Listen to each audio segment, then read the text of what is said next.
তো আজকে তো জানোই বাসি বিয়ে, তো বাসি বিয়ের জন্যই যাওয়া হচ্ছে ওখানে। তো এখন কিছু নিয়ম আছে যে হলুদ লাগাতে হবে বরকে, আর বর বউকে লাগাবে। তো লাগানোর পরেই দেখো এখানে জল দেওয়া হচ্ছে। জানোই তো নদী থেকে যেই জলটা আনা হয়, নদী বা পুকুর যেখান থেকেই হোক, সেই জলটার নিয়ম অনুসারে এই যে বরের মাথায় দেবে, তারপর বউয়ের মাথায় পড়বে সেই জল। যাই হোক, ওই স্নান করার পরে চলে গেছি মণ্ডপে গিয়ে দেখো এখানে সিঁদুরদান হচ্ছে। আমি খুব ছোট্ট করে ভিডিও করেছি, খুব বড় করে তো দেওয়া যায় না, তাই জন্য অল্প করে।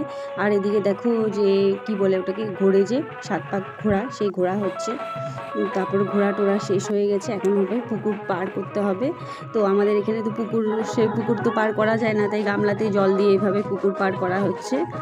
আর দেখো মানে এখন আশীর্বাদ হচ্ছে, যেহেতু এখন বিদায়ী হবে কিছুক্ষণ পরে, তাই এখন আশীর্বাদ হচ্ছে।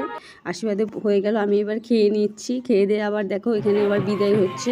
এই সময়টা খুব কষ্টদায়ক সময়।